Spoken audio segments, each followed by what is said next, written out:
Hello students, welcome to Vinto classes. और आज की क्लास में स्टार्ट करने वाले कक्षा 10वीं का विषय विज्ञान व प्रौद्योगिकी भाग 2 पाठ 8वां।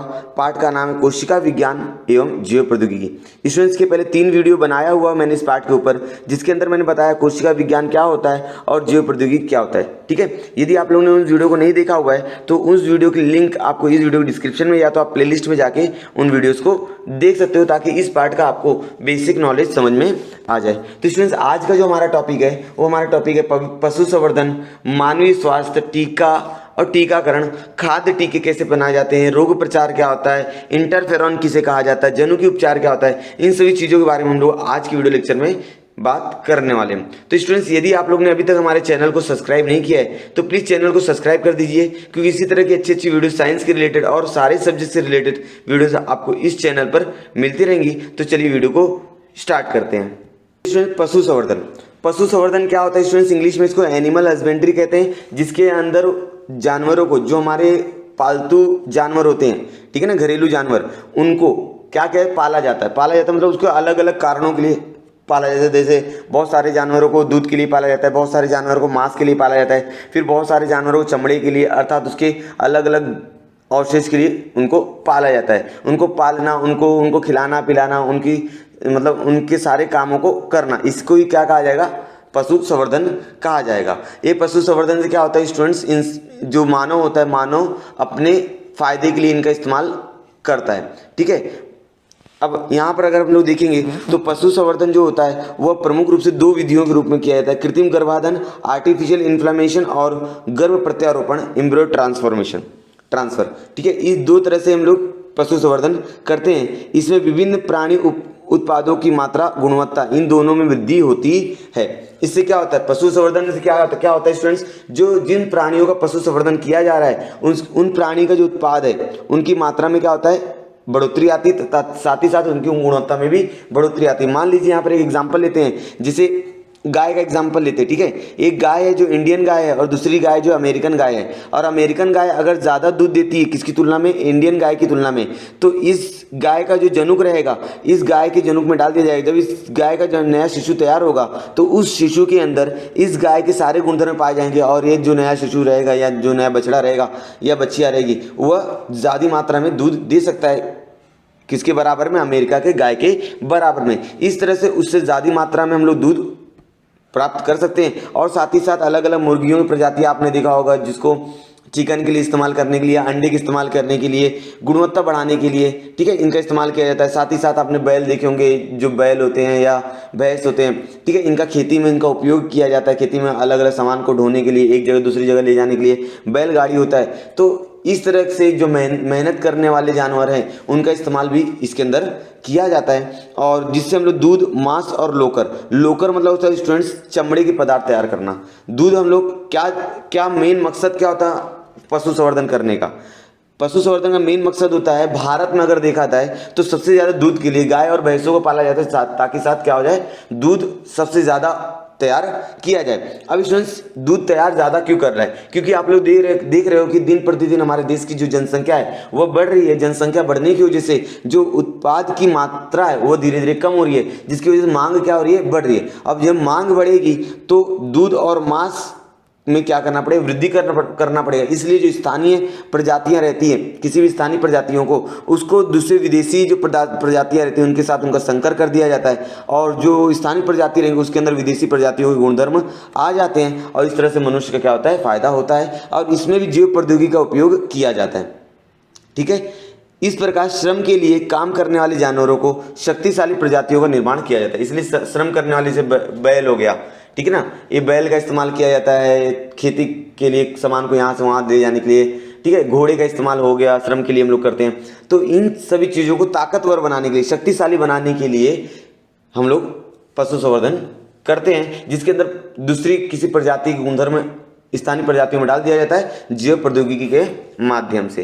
ठीक है स्टूडेंट्स, आप समझ लेते हैं कि कौन कौन से प्रजाति है जिनका पशु संवर्धन किया जाता है। स्टूडेंट्स यदि आप लोग इस चित्र में देख रहे होंगे तो यहाँ पर कुछ आपको जानवर दिख रहे होंगे जिनका हम लोग पशु संवर्धन करते हैं। जैसे यहाँ पर हो गया खरगोश, हो गया बकरी, हो गया, ठीक है, ये क्या है, गाय है, इसी तरह भैंस भी होगा, फिर यहाँ पर भेड़ है, भेड़ से ऊन प्राप्त करने के लिए किया जाता है, फिर बाद में इसका धागा बनाया जाता है, फिर एक गधा, गधा को मजदूरी करवाने के लिए आप सभी को मालूम है गधे का इस्तेमाल किया जाता है। फिर यहाँ पर आप लोग मुर्गी और मुर्गा, मुर्गी का इस्तेमाल किस लिए स्टूडेंट्स, अंडज के लिए, अंडे के प्राप्त करने के लिए मुर्गी का इस्तेमाल करते हैं, और चिकन या मांस प्राप्त करने के लिए मुर्गी का इस्तेमाल किया जाता है। तो ये सभी जो जानवर हैं पालतू जानवर हैं, तो पालतू जानवरों का एनिमल हस्बेंड्री या तो आप बोल सकते हो पशु संवर्धन किया जाता है। स्टूडेंट्स अगला टॉपिक है मानवीय स्वास्थ्य।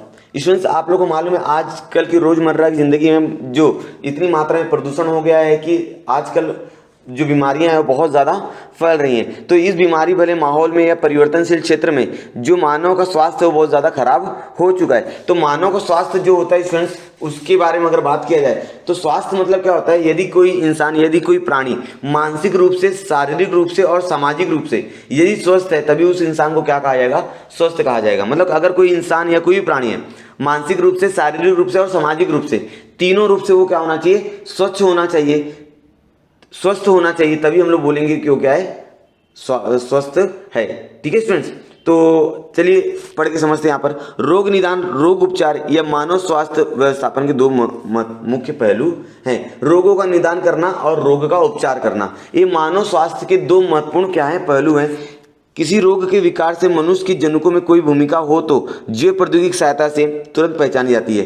ठीक है ना, किसी रोग के विकार से, किसी रोग की वजह से अगर मनुष्य के जनुकों में कोई भूमिका आ जाती है, मनुष्य की जनुकों में कुछ परिवर्तन आता है, तो जैव प्रौद्योगिकी का उपयोग करके उसके तुरंत पहचाना जाता है, और तुरंत पहचानने के बाद उस मनुष्य को जिस तरह की बीमारी है, किसी तरह की उसको तकलीफ है, तो उसको दूर किया जाता है। जैसे मधुमेह, हृदय रोग जैसे रोगों का निदान अब जैव प्रौद्योगिकी सहायता से संभव हो पाया है।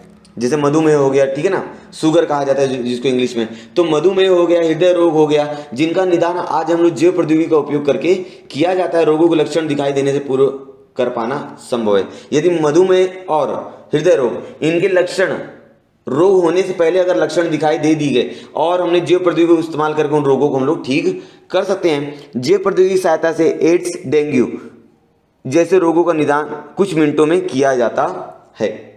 जैसे एड्स हो गया, डेंगू, बहुत भयंकर बीमारी है, ठीक है, इनका निदान भी आज जैव प्रौद्योगिकी के माध्यम से हम लोग हल कर सकते हैं कुछ मिनटों के अंदर, जिससे उसका तुरंत उपचार कर सकते हैं, और तुरंत हम लोग उसका उपचार कर सकते हैं जैव प्रौद्योगिकी के माध्यम। जो भयंकर बीमारियां, बहुत जो खतरनाक बीमारी जो जल्दी ठीक नहीं होती है, ठीक है ना, जो बहुत घातक बीमारी होती है, उसका निदान करने के लिए जैव प्रौद्योगिकी का उपयोग किया जाता है। रोगों के उपचार के लिए विभिन्न औषधियों का उपयोग लाई जाती है। सही बात है, अलग अलग रोग के उपचार के लिए अलग अलग औषधियाँ आप लोग खाते हो, ठीक है।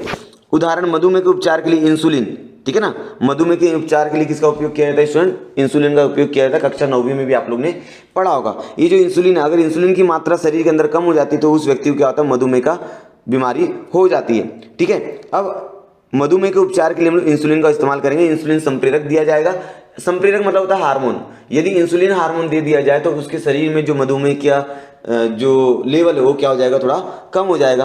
अब पहले जो इंसुलिन तैयार होते हैं स्टूडेंट, वो घोड़े के शरीर में तैयार किया जाता था, परंतु अभी वही इंसुलिन हम लोग कैसे तैयार करते हैं, जैव प्रौद्योगिकी की जीवाणुओं द्वारा तैयार किया जाता है। पहले जो मधुमेह का इलाज है वो इंसुलिन के माध्यम से किया जाता है, लेकिन पहले अगर बात करें, पहले पुराने समय की बात करें तो उसके अंदर मधुमेह का इलाज करने के लिए जो इंसुलिन तैयार किया जाता था वो घोड़े का उपयोग करके तैयार किया था। मतलब घोड़े के डीएनए में, मतलब घोड़े के जनुक में मिला के उससे इंसुलिन तैयार किया जाता था। लेकिन आज जीवाणु का उपयोग करके, बहुत सारे ऐसे जीवाणु हैं जिनका उपयोग किया जाता है इंसुलिन तैयार करने के लिए। जीवाणु की जनुकी ढांचे में इंसुलिन का मानवीय जनुक जोड़ दिया जाता है। जो भी जीवाणु रहेगा, समझ लो एक जीवाणु है, ये जीवाणु है, तो इस जीवाणु में ये ऊपर की तरफ क्या कर दिया जाएगा, मानव का जनुक जोड़ दिया जाएगा।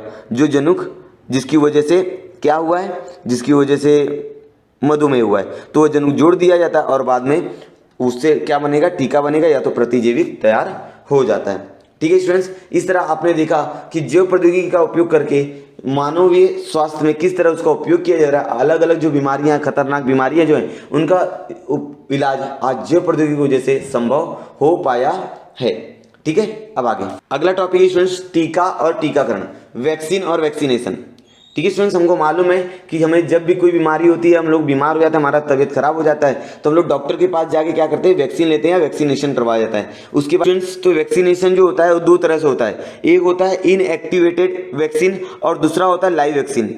ठीक है, इनएक्टिवेटेड वैक्सीन और लाइव वैक्सीन। इनएक्टिवेटेड जो वैक्सीन है स्टूडेंट्स, उसको सबसे पहले साल्क नाम के एक वैज्ञानिक थे, उन्होंने बताया था। जो हमारे जो शोल्डर होता है, आप लोग देखिए वो डॉक्टर के पास जब जाते हो तो आपके शोल्डर पे क्या करता है, वो सुई लगाता है, मतलब वैक्सीनेशन करता है। तो इस तरह की वैक्सीन को क्या कहा जाता है, इनएक्टिवेटेड वैक्सीन कहा जाता है। इसके अंदर इस तरह की वैक्सीन जो होती है स्टूडेंट्स, उस सूक्ष्म जीवों को मारकर या तो अर्धमरे सूक्ष्म जीवों को इस्तेमाल करके वो वैक्सीन तैयार की जाती है, मतलब वो टीका तैयार किया जाता है। लेकिन अभी लाइव वैक्सीन जो होती है वो बहुत ज़्यादा प्रचलित है। जैसे आप लोग अगर पोलियो का टीका देखोगे, पोलियो टीका और लाइव वैक्सीन, उसको डायरेक्ट आपके मुंह में दिया जाता है, मतलब ओरली दिया जाता है। ठीक है, उसके 2 बूंद आपके मुंह के अंदर डाल दी जाती है, इसको कहा जाता है लाइव वैक्सीन। इसके अंदर किसी तरह का इंजेक्शन या वैक्सीनेशन नहीं किया जाता, मतलब इसके अंदर जो 2 बूंद है वो तुरंत आपके मुंह के मतलब मुंह के माध्यम से उसका इलाज हो जाता है, उसको ओरल कहा जाता है। ठीक है, इसकी खोज किसने की दी है, सबसे पहले इसके बारे में बताने वाले व्यक्ति का जो नाम है, ये साइंटिस्ट का नाम है, उसका नाम है सेबिन। क्या नाम है, सेबिन नाम है, इनके बारे में याद रखिएगा। ठीक है, इनएक्टिवेटेड वैक्सीन के बारे में साल्क ने बताया था, जिसको शोल्डर पे दिया जाता है, इसको होते हैं आईएम, उस पद्धति को बोलता है आईएम पद्धति कहा जाता है। और जो लाइव वैक्सीन्स होते हैं उसको, जैसे आप याद रखिएगा, जो पोलियो का टीका होता है उसको आपके मुंह में 2 बूंद डाल दिया जाता है, इसको हम लोग बोलते हैं ओरल वैक्सीनेशन, जिसको सबसे पहले बताया था सेबिन ने। किसने बताया था, सेबिन ने बताया था। तो चलिए समझ लेते हैं वैक्सीनेशन क्या होता है और वैक्सीन क्या है, मतलब टीका और टीकाकरण किसे कहा जाता है। विशिष्ट रोग जंतु रोग के खिलाफ स्थायी और कुछ समयावधि तक प्रतिकारक क्षमता प्राप्त करने के लिए दिए जाने वाले प्रतिजन युक्त पदार्थ अर्थात टीका होता है। अलग अलग रोग जंतु अलग अलग रोगों के खिलाफ, ठीक है, अलग अलग रोगों के खिलाफ स्थायी मतलब हमेशा के लिए या कुछ समयावधि के लिए प्रतिकारक क्षमता प्राप्त करने के लिए, मतलब उस रोग की वजह से जो बीमारी हुई है उसको कुछ समय के लिए, स्थायी या तो हमेशा के लिए या तो कुछ समय के लिए प्रतिकारक क्षमता प्राप्त करने के लिए हम लोग टीका देते हैं। उससे हम लोग क्या बोलेंगे, टीका कहेंगे। क्या कहेंगे, टीका कहा जाएगा, जिसको हम लोग बोल सकते हैं प्रतिजन। ठीक है ना, अलग अलग रोगों को स्थायी रूप से या तो कुछ समय के लिए उसको रोका जाए। ठीक है, तो उसे हम लोग क्या बोलेंगे, टीका कहा जाएगा। जैसे मान लीजिए कि आप कहीं से आ रहे हो और आपको किसी लोहे से घाव लग गया और आपको खून बहने लग गया, तो आपको दवाखाने में जाकर लोहे से संबंधित टीका लेना पड़ता है। तो इस तरह का जो टीका होता है स्टूडेंट्स, वो कुछ समयावधि के लिए होता है, या भविष्य में जाके आपको फिर से अगर लोहे से घाव लगता है तो आपको क्या है, डॉक्टर बिना आपसे पूछे उस लोहे से संबंधित जो टीका होता है वो आपको दे देता है। तो स्टूडेंट्स मुझे आप कमेंट सेक्शन में कमेंट करके बताओगे, जब आपको किसी लोहे से घाव लगता है तो डॉक्टर कौन से वैक्सीन देता है, कौन सा टीका लगाता है, कौन सी सुई लगाता है। ठीक है, उसका कमेंट सेक्शन में कमेंट करके मुझे आंसर दे दीजिएगा। अब समझते हैं टीका बनता कैसे। पारंपरिक विधि से रोग जंतुओं का उपयोग करके टीके बनाए जाते थे। रोग जंतुओं का उपयोग करके हम लोग टीके पहले बनाते थे। रोग जंतुओं को पूरी तरह मार देते थे। वो जो रोग जंतु जिसकी वजह से रोग हो रहा है, इसके अंदर कौन रोग जंतु रहेगा, जिसकी वजह से रोग होता है। ठीक है, उन रोग जंतु क्या किया जाता है, पूरी तरह से मार दिया जाता है, या तो अर्धमरा करके उनका टीके के रूप में उपयोग किया जाता है। ये पारंपरिक तरीका था। कि पारंपरिक तरीका मतलब पुराने समय में क्या होता था कि जिससे भी रोग हो रहा है उस जंतु को लिया जाता था, उस जंतु को मारकर या तो अर्धमरा उपयोग करके हम लोग क्या बनाते, टीका बनाते थे। और बाद में जब वो टीका उस व्यक्ति के शरीर में लगाया जाता था तो उसके शरीर में एंटीबायोटिक्स रेडी होते थे और वे क्या करते थे, उन बीमारियों से जो लड़ने का प्रयास करते थे और बीमारी ठीक हो जाती थी। कुछ लोगों संबंधी रोग का संचरण होने की संभावना होती है, लेकिन अगर हम लोग जो जंतु हैं उनको मारकर या तो अर्धमरा करके अगर हम लोग वैक्सीन बनाएंगे या टीका बनाएंगे तो इसकी वजह से क्या होगा, वहाँ के आसपास के लोगों को भी संबंधित रोग, जो वैक्सीन दे रहा है, ठीक है, जो डॉक्टर दे रहा है, उसको भी बीमारी होने की संभावना रहती है। इसलिए इस पर दूसरे प्रयास किए गए। वैज्ञानिक जैव प्रौद्योगिकी उपयोग करके कृत्रिम विधि से आज टीके तैयार करना शुरू किया है। क्योंकि जो पारंपरिक विधि से जो टीका तैयार किया जाता है उसके अंदर जंतुओं को अर्धमरा या पूरी तरह मार के वैक्सीन बनाया, टीका बनाया जाता था, लेकिन उसकी वजह से संबंधित व्यक्ति को भी कुछ ना कुछ नुकसान होता था, ठीक है, अलग अलग बीमारी उसको हो जाती थी। लेकिन आज उसी को दूर करने के लिए दूसरा पर्याय ढूंढा गया है वैक्सीन तैयार करने का, जिसको हम लोग बोल सकते हैं जैव प्रौद्योगिकी का उपयोग करके टीका तैयार करना। इसके अंदर कृत्रिम पद्धति से टीके तैयार किए जाते हैं, और जो जैव प्रौद्योगिकी से टीका तैयार किया जाएगा इसके अंदर संबंधित व्यक्ति को किसी प्रकार का बीमारी वापस होने की संभावना नहीं होती है। उन्होंने रोग जंतुओं को प्रतिजन कार्य करते हैं, मतलब ऐसे प्रथिनों को उन्होंने निकाल दिया, मतलब वो रोग जंतु है ना जिसकी वजह से बीमारी हुए, तो उस रोग जंतु में से वह प्रथिन निकाल लिया जाता है जो प्रतिजन तैयार करते हैं, जो एंटीजन तैयार करते हैं। मतलब हर एक जंतु के अंदर कुछ प्रथिन होते हैं जो एंटीजन तैयार करते हैं, जो उन रोगों से लड़ने में क्या करते हैं, मदद करते हैं। तो उस प्रथिन को क्या कर दिया जाएगा, उस जंतु में से निकाल लिया जाएगा, उनके जनुक प्राप्त कर दे, मतलब इस प्रथिन में से जनुक निकाल दिया जाएगा। इस जनुक में से क्या करेंगे, उनके जनुक निकाल लिए जाएंगे प्रथिन में से। उसकी सहायता से प्रयोगशाला में प्रतिजन तैयार किया जाता है और उसका उपयोग टीके के रूप में किया जाएगा। मतलब स्टूडेंट्स यहाँ पर क्या समझ में आया कि जिस रोग जंतु की वजह से बीमारी हुई है, उस रोग जंतु के अंदर जो प्रतिजन तैयार होता है उसका प्रथिन निकाल लिया जाएगा। मतलब हर एक रोग जंतु में प्रतिजन तैयार होगा, एंटीजन तैयार होगा, तो उस एंटीजन में से उसका प्रथिन निकाल लिया जाएगा और उस प्रथिन में से जो जनुक रहेगा उसको निकाल कर प्रयोगशाला में प्रतिजैविक हम लोग तैयार कर सकते हैं या टीका हम लोग तैयार कर सकते हैं। इस कारण बिल्कुल सुरक्षित टीके बनाए जा सकते हैं, और इसकी वजह से टीके बनाए गए हैं वो बहुत सुरक्षित होते हैं, इससे किसी प्रकार का साइड इफेक्ट या कोई बुरा प्रभाव नहीं पड़ता है। जैव प्रौद्योगिकी की सहायता से तैयार किए गए टीकों में लंबे समय तक टिकाऊ रहते हैं। मतलब जैव प्रौद्योगिकी की वजह से जो टीके तैयार किए जाते हैं वो बहुत लंबे समय तक रहते हैं। मतलब एक बार टीका दे दिया जाए तो उसको भविष्य में बहुत कम ही होता है कि दोबारा टीका लगाने की जरूरत पड़े।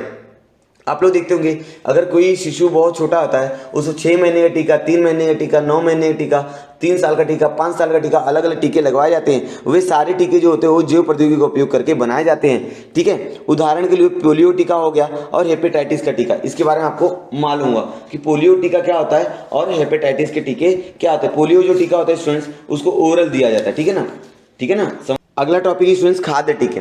खाद्य टीके मतलब एडिबल वैक्सीन। इसमें क्या होता है स्टूडेंट्स, किसी खाद्य पदार्थ के माध्यम से टीके दिए जाते हैं इंसानों को। मतलब यदि व्यक्ति वो खाद्य पदार्थ खाता है, जैसे मान लीजिए आलू हो गया, गाजर हो गया, मूली हो गया, ये खाद्य पदार्थ है, इनको खाने से वह व्यक्ति क्या होता है, ठीक हो जाता है किसी बीमारी की वजह से, ठीक है। तो सबसे पहले समझ लेते हैं कि एडिबल वैक्सीन क्या होता है, मतलब खाद्य टीके क्या होता है। मतलब खाद्य के माध्यम से, खाने के माध्यम से कौन कौन किस तरह से टीके तैयार किए जाते हैं। स्टूडेंट्स यहाँ पर अगर हम लोग समझें, जो खाद्य टीका होता है उसके लिए यहाँ पर एक एग्जाम्पल लिया गया है कि विब्रोकुलेरा और ई कोली नाम के 2 जीवाणु होते हैं। क्या बोला मैंने, विब्रोकुलोरेला और ई कोली नाम के 2 जीवाणु होते हैं जिनकी वजह से इंसानों को अलग अलग बीमारियां होती हैं, ठीक है। 2 जीवाणु के नाम याद रखिएगा, विब्रोकुलेरा और ई कोली नाम के 2 जीवाणु होते हैं जिनकी वजह से इंसानों को अलग अलग बीमारियां होती हैं। अब इन जीवाणु को जैसे इंसान को कोई बीमारी ना हो इसलिए क्या किया जाता है, पारेषित आलू तैयार किया, जनुकी पारेषित आलू तैयार किया जाता है। जब ये जनुकी पारेषित आलू वह व्यक्ति खाएगा तो इन जीवाणुओं की वजह से उसको किसी भी तरह का बीमारी नहीं होगा, ठीक है। जैसे मानव में पाए जाने वाले रोग जंतुओं की ऐच्छिक जनुक अलग करना, मतलब मानव के अंदर रोग जंतुओं की ऐच्छिक जंतु मतलब जिस वैसे जनुक निकाल लिए जाएंगे जिन जनुकों में ये बीमारी होती है। मतलब विब्रोकुलेरेला और ई कोली की वजह से जिन जनुकों में बीमारी होती है उन जनुकों को क्या किया जाता है, निकाल लिया जाता है, उसके जनुक निकाल लिया, मतलब DNA निकाल लिया जाएगा उसके।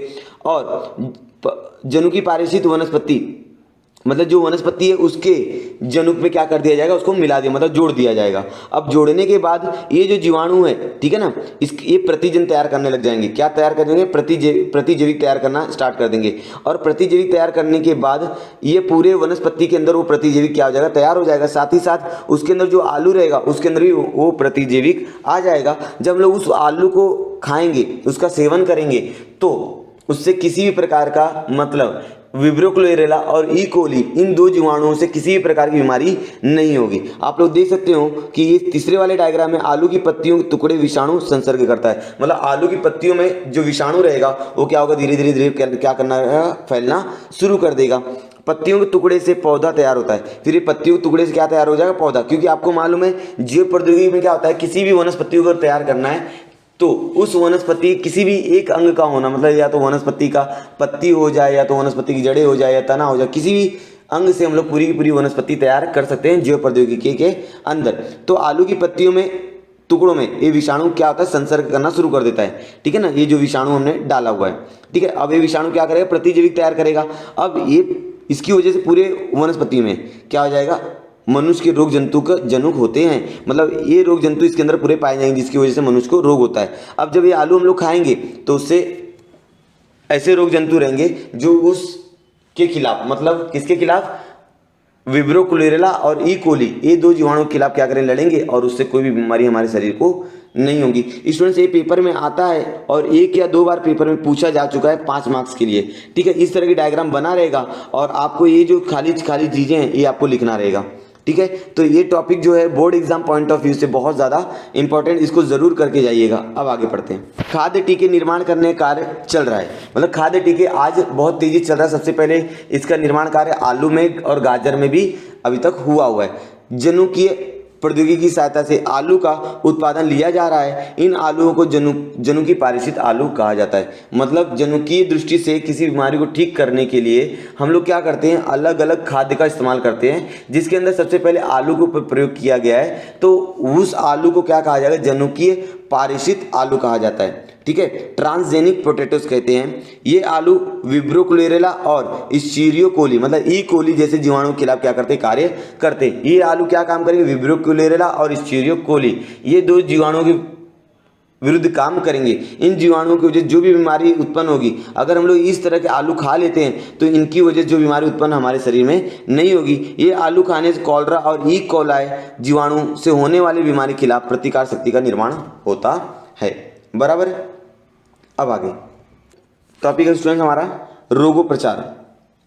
इंसुलिन, सोमेटोट्रोपिन की वृद्धि की संप्रेरक रक्त में जमाने वाले घटक, इनके का निर्माण के लिए जैव प्रौद्योगिकी का उपयोग किया जाता है। इंसुलिन का निर्माण करने के लिए सोमट्रोप्टिन और वृद्धि संप्रेरक, सोमट्रोप्टिन जो है वो वृद्धि संप्रेरक होता है। अगर किसी व्यक्ति की या किसी प्राणी की या किसी प्रजाति की वृद्धि नहीं होती तो ये वृद्धि संप्रेरक क्या करते हैं, उसकी वृद्धि बढ़ाने में मदद करते हैं। रक्त जमाने वाले घटकों के निर्माण के लिए हम लोग जैव प्रौद्योगिकी का उपयोग किया जाता है।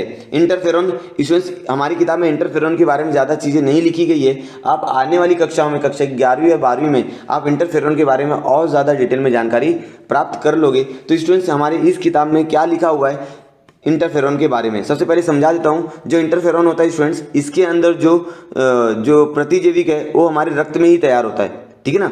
रक्त में तैयार होता है, मतलब हमारा बॉडी खुद ही तैयार करता है इसको। अगर कोई समझ लो जीवाणु को जो रचना होती है इस तरह से होती है।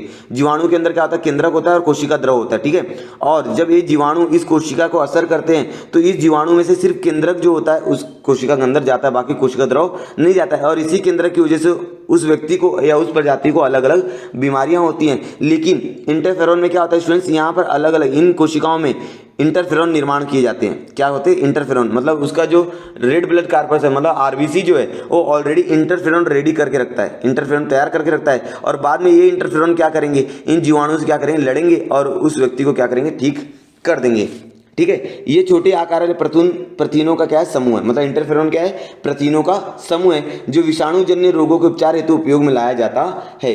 अगर देखा जाए इंटरफेरॉन क्या है, ये प्रोटीन का समूह है जिसके अंदर अलग अलग विषाणुओं से लड़ने के लिए इसका उपयोग किया जाता है। इसका निर्माण रक्त में होता है, लेकिन अब जैव प्रौद्योगिकी की सहायता से जनों की दृष्टि से उन्नत जीवाणुओं ई कोलाई का उपयोग करके इंटरफेरॉन का उपयोग किया जाता है। इसका निर्माण अगर पहले देखा जाए तो रक्त में होता था, लेकिन आज जैव प्रौद्योगिकी उपयोग करके हम लोग ई कोलाई नाम की जीवाणु का उपयोग करके हम लोग इंटरफेरॉन तैयार कर रहे हैं। और ये इंटरफेरॉन जो होता है अलग अलग विषाणुजन्य रोगों से लड़ने में क्या करता है, हमारे शरीर में मदद करता है, ठीक है स्टूडेंट्स। चलिए अब आगे देखते हैं। अगला टॉपिक हमारा जनुकीय उपचार, जीन थेरेपी।